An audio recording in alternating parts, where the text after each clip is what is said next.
Good morning दोस्तों, एक बार फिर से स्वागत है मेरे ब्लॉग में। और आशा करता हूँ सब लोग स्वस्थ होंगे, हेल्दी होंगे, मस्त होंगे। चलते हैं पशु वाले फार्म पर और वहाँ पर चलकर दिखाते हैं कि क्या चल रहा है उधर। निकलते हैं मेन गेट से। आ गया हूँ इस वाली गली में और पहले यहाँ पर नज़र डाल लेते हैं एक बार गुहानी फार्म में, और उसके बाद फिर हम चलेंगे पशु वाले फार्म पर। तो देखते हुए चलते हैं इस तरफ नज़र डालते हुए। सरवती कट चुकी है सारी, थोड़ी सी रह गई है। ये हमने जो ग्रीन सरवती थी, जो पकी नहीं थी, कच्ची सरवती, तो जो कि मतलब अब पक चुकी है। और हम एक एक दो गड़ा काट कर अपनी भैंस को खिलाने के लिए ले जाते हैं और इसमें हम लेटा बो देंगे। अब बाकी इस तरफ घुमा देते मैया, जय हो घुमा देते मैया, रक्षा करना में। काफ़ी तेज़ से हवा चल रही है और जो पत्ते हैं वो गिर रहे, मकाना के पत्ते हैं सूखे हुए, वो धीरे धीरे गिर रहे हैं। और ये हमारी उड़द की फसल है, देखो कितनी ग्रीन हो रही है, कितनी बढ़िया हो रही है, कितनी प्यारी हो रही है। इसमें कोई गाय सांड वगैरह कुछ भी नहीं है। और इस तरफ हमारे गन्ने की फसल ये देखो, और इसमें गन्ने की फसल देखो। बाकी हम इसमें जुताई कर देंगे 2-3 दिन में और फिर ऊपर आ जाएगी, फिर हम इसमें लेटा बो देंगे। आगे हूँ बाग में और यहाँ पर काफ़ी सुहावना मौसम हो रहा है, काफ़ी अच्छा मौसम हो रहा है। और इधर देखो हमारे जो उड़द की फसल है कितनी प्यारी हो रही है, कितनी अच्छी फसल हो रही है। और ऊपर से मौसम काफ़ी अच्छा हो रहा है, सूरज देव के नीचे जो बादल हैं वो आ गए हैं, तो इस वजह से नीचे ज़मीन पर काफ़ी ठंडक महसूस हो रही है और काफ़ी तेज़ी से हवा चल रही है। कहीं कहीं धूप है, कहीं कहीं छाँव है। तो इस तरीके से ये यहाँ पर क्लाइमेट चेंज हो रहा है और बदल रहा है। और इस तरफ से पूरा पश्चिम की दिशा से काफ़ी तेज़ी से हवा का झोंका आता है। देखो इस तरफ से हवा का झोंका आ रहा है और हमारी ये फसल लहला रही है। देखो उड़द की फसल कितने अच्छे तरीके से ये फसल लहला रही है। और मुझे यहाँ पर बाग में ये मयूरपंख मिले हैं, तो ये देखो कितने अच्छे तरीके से लहला रहे हैं। और काफ़ी अच्छे मयूरपंख हैं, 4 मयूरपंख हैं। पहले 1 मिला था, फिर 2 मिले, फिर 3 मिले, फिर 4 मिले। और बस ये 4 मयूरपंख मेरे पास हुए हैं, जिन्हें मैं घर पे ले जाकर धुलकर रख दूंगा पूजा घर में। चलना है घर की तरफ। पिंटू भाई का फ़ोन आया है कि घर पे मामा जी आए हुए हैं तो बुला रहे हैं, तो घर पर चलना है। और यहाँ पर देखो मैं दिखाता चलता हूँ कि कितने बढ़िया जो फसल हो रही है हमारी उड़द की। ये एकदम छितरा हुए हैं सारे उड़द, इधर उधर को फैल गए हैं। और जो बटिया थी पहले दिखाई दे रही थी क्लियर, तो बटिया पर भी ये इनकी जो ब्रांचेस हैं उड़दों की वो आ चुकी हैं। ये देखो कितनी बढ़िया फसल हो रही है उड़द की हमारे। तो ठीक है, अब चलते हैं घर पे। पहुंचते हैं पहले चक रोड पर, और चक रोड पर पहुंचकर फिर मेन रोड पर पहुंचते हैं। ये देखो ये पंख मुझे 4 ये मयूर पंख मिल चुके हैं। इन्हें धुलने के बाद फिर मैं पूजा घर में रख दूंगा घर पे ले जाकर। आ गया हूँ काले रोड पर और इधर देखो हमारी फसल में इधर कोई गाय सांड नहीं है। इसमें एक सांड है, वो बैठा हुआ है उधर तो आम के पेड़ के नीचे, तो उसे बैठने देते हैं, वो नुकसान नहीं कर रहा। तो ठीक है, अब पहुंच रहे हैं घर पे। करीब 2:30 बजे सो गया था और अब उठ गया हूँ, 5 बज चुके हैं। पापा जी अभी गए थे गुहानी वाले फार्म पर सरवती काटने, तो बोल रहे थे कि बेटा आ जाना और 2 बड़ा सरवती काट लेते हैं और झाड़कर से भैंस को खिला लेंगे।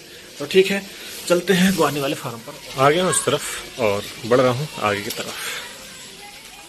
लो जी, आ गए गुहानी वाले फार्म पर।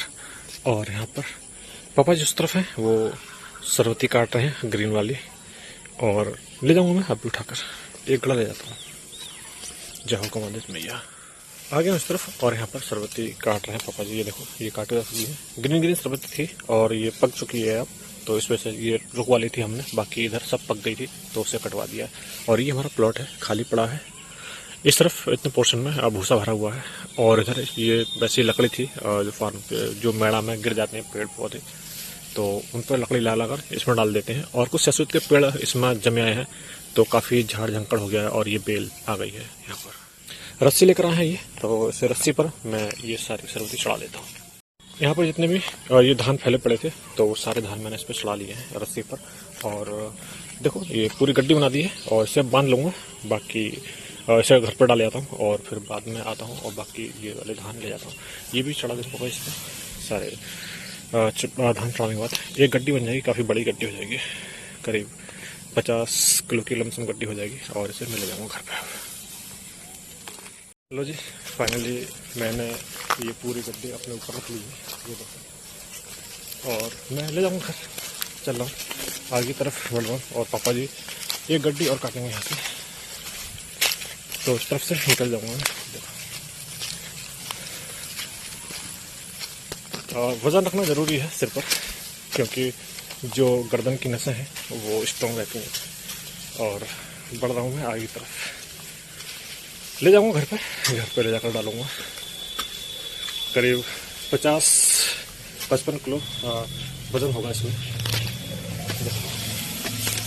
और बढ़ रहा हूँ आगे की तरफ।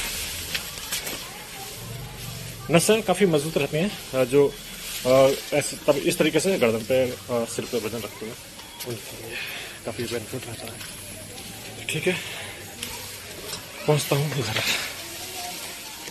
लो जी, खोल दी है ये गड्डी और अब चलते हैं फिर से फार्म पर और फिर से लेकर आते हैं। और ऊपर बंदर दिखाता हूँ मैं, इस पर उछल कूद कर रहा था, इस हमारे पोल को काफ़ी तेजी से हिला रहा था, उतर गया है और इस तरफ चला गया है, इधर आ गया। तो ठीक है, मैं पहुँचता हूँ पहले और एक गड्डी और ले आता हूँ। इस तरफ आ गया था ये बछड़े मारने के लिए, तो ये इधर आ गए हैं और इस तरफ ये गन्ना गिर गया हमारा सारा, ये देखो। तो फिर से खड़ा होना शुरू हो गया है। आगे की तरफ दिखाता हूँ, ये थोड़ी सी किनारे पर से ये बेल है वो चढ़ गई है इसके ऊपर। कोई नहीं, ऐसे फिर उतार दूँ किसी। चलो जितनी हाथ आ रही है उतनी हम कर देता हूँ।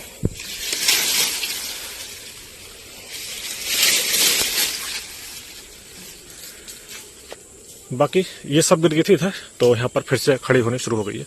काफ़ी बड़ा बड़ा गन्ना हो गया था, काफ़ी मोटा गन्ना हो गया था इसमें। अब तो करीब 12 फीट गन्ना होगा कम से कम। देखो वहाँ से गिरा पड़ा है, ये इधर को आया है, ऊपर को फिर से खड़ा होना शुरू हो गया है। पहले चलता हूँ और पापा जी ने धान काट लिए होंगे तो वो धान उठा लेता हूँ मैं। और ये बछड़े इधर को आ गए हैं, गोल में वो चले गए हैं। तो ठीक है, पहुँचते हैं। इस तरफ से निकल जाता हूँ उड़दोमा होकर, और बस जो धान सरबती काटी पापा जी ने वो उठाकर ले जाकर झाड़कर फिर भैंस को खिला देते हैं। शाम के 6:30 बज चुके हैं और मम्मी जी नैनी तार रही हैं गैस पर। तो मैं दिखाता हूँ, ये पूरा तारेंगे लिए, और बाकी वो पट्टा खा हुआ है उसमें भी नैनी निकालने के लिए है। तो आज तालेंगे, आज संडे है तो संडे को मम्मी जी तालेंगे। तो ठीक है, मैं थोड़ी सी हवा लेता हूँ। और पापा जी ने बाहर दूध गर्म कर लिया है, तो बाहर बैठे हुए हैं, तो अब दूध पीते हैं। लो जी, आ गया है गिलास दूध का भरा हुआ हाथ में, और पी लेते हैं दूध। आ जाओ पीते हैं। इसमें हम दूध पीते हैं और करीब फिर 9-10 बजे के बाद, 10 या 10:30 बजे के बीच में हम खाना खाते हैं। काफ़ी टेस्टी है और ज़्यादा पानी नहीं डालते, गाढ़ा गाढ़ा दूध हम पीते हैं। तो बस पी लेते हैं। और थोड़ा सा हल्का सा ठंडा हो गया, बहुत हल्का सा ठंडा हो गया। पापा जी फिर दोबारा से गए हैं गर्म करने के लिए। पापा जी गिलास ये रखा हुआ है, तो पापा जी ले आएंगे थोड़ा सा गर्म करने के बाद, तब तक मैं पी लेता हूँ। शाम के 7 बज चुके हैं और ये समय होता है धार निकालने का। तो मम्मी जी भैंस की धार निकाल रही है। ये बैठी हुई है मम्मी जी, और यहाँ से चेयर पर बैठी हैं और भैंस की धार निकालनी शुरू कर दी है। तो ठीक है, इन्हें निकालने देते हैं और तब तक मैं अपना ब्लॉग एडिट कर लेता हूँ। हमारा खाना रेडी हो गया है, तो ठीक है, अब चलते हैं खाना खाने के लिए। और आज का ब्लॉग वो सही तरह रहने देते हैं। कल फिर मिलते हैं एक नए ब्लॉग के साथ। तब तक खुश रहो, मस्त रहो, बिंदास रहो और अपना ख्याल रखो। Okay, bye bye, have a good night, sweet dreams, love you.